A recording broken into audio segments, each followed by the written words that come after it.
అనితక్క home minister.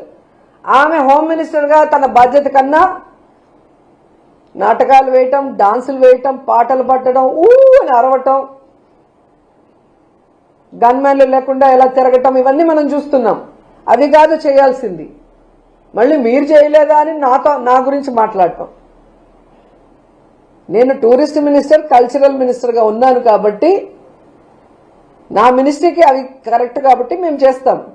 మీరు హోంమంత్రి అంటే మహిళకి రక్షణ కల్పించాలి.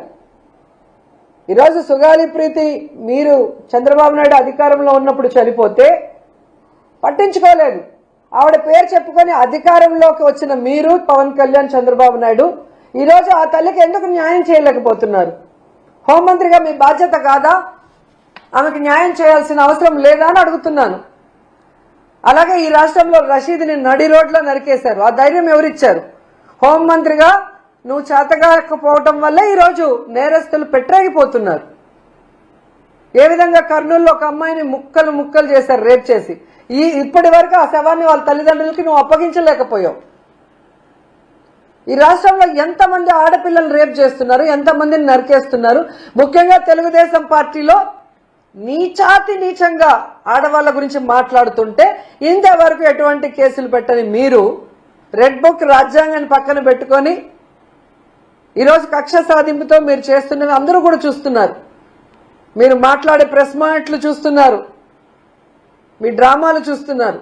ఇప్పటికైనా హోంమంత్రిగా మహిళలకి రక్షణ కల్పించండి.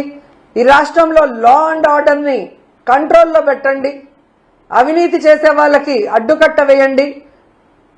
డ్రగ్స్ ముఖ్యంగా వైజాగ్లో, కుప్పంలో విచ్చలవిడిగా ఉందంటే మీరు చంద్రబాబు నాయుడు సిగ్గుపడాలి. వాటిని కంట్రోల్ చేయండి. యువత జీవితాన్ని నాశనం చేసే ఆ డ్రగ్స్ని అరికట్టడం మానేసి చంద్రబాబు నాయుడికి, లోకేష్కి భజన చేస్తూ జగన్మోహన్ రెడ్డి గారిని మాట్లాడితే ప్రజలు హర్షిస్తారనుకుంటే అది సిగ్గుచేటు. సో ఆ విషయాన్ని తెలుసుకొని ఈరోజు మహిళా శక్తి అని పేరు పెడితే సరిపోదు. చంద్రబాబు నాయుడు గారు, లోకేష్ గారు, మన మహిళలకి, మాన ప్రాణాలకి రక్షణ కల్పించాలి. వాళ్ళకి ఇచ్చిన సూపర్ 6ని మనం నెరవేర్చాలి. అలాగే మహిళా బిల్లు కేంద్రంలో మళ్లీ పెట్టినప్పుడు మన పార్టీ దానికి మద్దతు తెలియజేయాలి. ఆ తీర్మానం ఈరోజు మనం మహానాడులో చేయాలి. లేదంటే కేంద్ర ప్రభుత్వానికి మద్దతు ఉపసంహరించుకుంటామని చెప్పాలి అని చెప్పండి. అప్పుడు మిమ్మల్ని అందరూ గౌరవిస్తారు. కానీ అడ్డదిడ్డమైన మాటలు మాట్లాడితే ఎవరు కూడా గౌరవించే ప్రసక్తే ఉండదని మరోసారి తెలియజేసుకుంటూ, ఈ 3 రోజుల మహానాడు చూస్తే ప్రజలకే కాదు తెలుగుదేశం పార్టీ కార్యకర్తలు, డ్వాక్రా మహిళలు కూడా విసిగిపోయారు అన్న విషయం మనం అందరికీ తెలుసు. మాట్లాడుతున్నారు. నీకులాగా గొడ్డళ్ళు చేతిలో పెట్టి, కత్తులు చేతిలో పెట్టి యువకులను ముందుకు నడిపించే పార్టీ మాది కాదు. ఆ రోజు నుంచి ఈ రోజు వరకు అతని చేతిలో రాజ్యాంగం ఉంది. ఆ రాజ్యాంగాన్ని పట్టుకునే పాదయాత్ర చేశాడు. ఈ రాజ్యాంగానికి అనుగుణంగా నేను పాదయాత్ర చేస్తున్నా, ఈ రాజ్యాంగానికి అనుగుణంగా నేను పరిపాలన చేస్తామని చెప్పి ఆ రోజు ప్రజల నమ్మకాన్ని చూరగొని ఈ రోజు ఈ కుర్చీలో కూర్చున్న సందర్భాన్ని కూడా మేమందరం చెప్పాలి. ఈరోజు అటువంటి సందర్భంలో ఈరోజు మనందరం చూసాం. అధికారం ఉన్నంత వరకు ఒకలాగా ఉంటుంది, అధికారం పోయిన తర్వాత ఒకలా ఉంటుంది. మా అన్నయ్యతో అన్నయ్య ఎందుకన్నారంటారా? గొడ్డలపాటి. ఎందుకంటే కొంతమంది ఎట్టకారంగా కూడా అనొచ్చు. ఎందుకంటే మీరందరూ కూడా ఒకసారి మనం ఆలోచన చేసుకుంటే ఈరోజు ఒక పక్క నుంచి 2024లో ఎటువంటి పరిస్థితులు ఆంధ్రప్రదేశ్ రాష్ట్రం మనల్ని ఎన్నుకుందో మనకు తెలుసు. ఎక్కడెక్కడ విదేశాల నుంచి వచ్చిన వాళ్ళు కూడా ఓటేయడానికి ఖండాంతరాలు దాటి సప్త సముద్రాలు దాటి ఇక్కడికి వచ్చి ఓటేసి వెళ్ళారంటేనే ఆ రోజు తెలిసింది మన నాయకుడి తాలూకా సత్తా ఏంటో ఈ ప్రపంచానికి. కూటమి గాలికి సత్తా ఏంటో ఆ రోజు తెలిసింది. ఆ రోజు వచ్చిన తర్వాత నుంచి చిన్న కంపారిజన్ చెప్పాలి.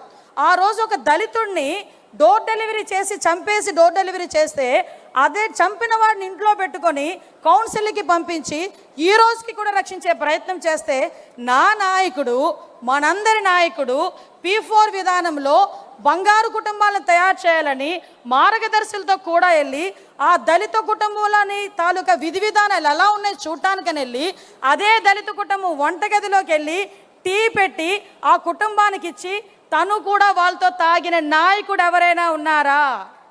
నేను ఈరోజు ఛాలెంజ్ చేసి అడుగుతున్నా, అటువంటి నాయకుడు ఎవరైనా ఉన్నారా?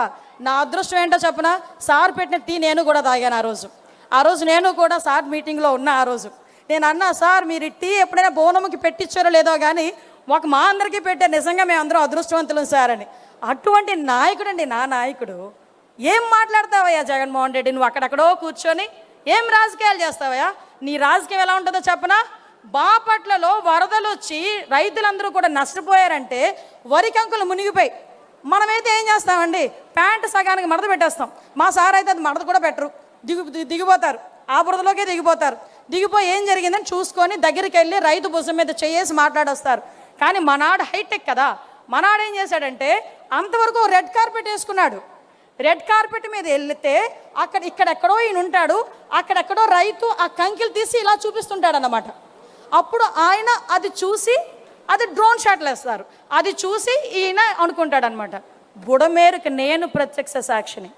బుడమేరు వచ్చినప్పుడు సుమారుగా వారం రోజుల పాటు ఎక్కడ తిన్నారో, ఎక్కడ పడుకున్నారో, ఎక్కడ రెస్ట్ తీసుకున్నారో తెలియదు. తెల్లవారుజాము 4 గంటలకి ఆ రోజు బుడమేరు వచ్చిన రోజు నన్ను చూసి సార్ అన్నారు, అమ్మ అనితే వెళ్ళి పడుకో అని. టైం చూసా 4 అయింది. పర్లేదు లేండి సార్ వెళ్దామండి అన్నా. మళ్ళీ అటునుంచి వచ్చారు 6 అయింది. 6 గంటలకి అధికారులందరినీ కూర్చోబెట్టి రివ్యూ చేస్తున్నారు. రివ్యూ చేస్తే సడన్గా సార్ అన్నారు, సార్ టైం చూసుకోవాలి 6 గంటలని. సడన్గా ఎలా చూసి అన్నారు, 7 గంటలకు అందరం 6:30కి అందరం కలుద్దామా అన్నారు. కార్తికేయ మిశ్రా గారు కూడా ఆ రోజు ఐఏఎస్ ఆఫీసర్ ఉన్నారు. ఇలా చూసి ఇంకెందుకు సార్ ఇక్కడే ఉండిపోతాం సార్, మీరు వెళ్ళి కాసేపు రెస్ట్ తీసుకొని రండి సార్ అన్నారు. అప్పటి వరకు మేము కూడా టైం చూడలే. అప్పుడు టైం 6. అంటే ఆ రోజు డే మొదలుకొని నెక్స్ట్ డే వరకు కూడా నీటిలోకి దిగారు, నీటిలో చూశారు, బురదలోకి దిగారు. ఆఖరికి మళ్ళా తిరిగి ఒక సామాన్యమైన పరిస్థితి వచ్చినంత వరకు కూడా ఆ ప్లేస్ని వదిలి కూడా రాలేదు. అది నా నాయకత్వం అంటే. ఏం మాట్లాడతాడు ఈరోజు కూర్చొని? ఈరోజు మనం అధికారంలో ఉంటేనే నాయకత్వం చేయడం కాదు. ఈరోజు సార్ సిద్ధాంతం ఎలా ఉంటుందంటే, అధికారం కోల్పోయినప్పుడు బాధపడడం కాదు, అధికారం లేకపోయినా అధికారం ఉన్నా కూడా పేదవాడికి సేవ చేసి లేకపోయినప్పుడు ఆయన బాధపడే తత్వం ఉన్న నాయకుడు. కాబట్టి అధికారం ఉన్నా లేకపోయినా నేను ప్రజల పక్షాన పోరాడతాను అని చెప్పి ఆ రోజు నుంచి ఈ రోజు వరకు కూడా పోరాటం చేస్తూనే ఉన్నారు.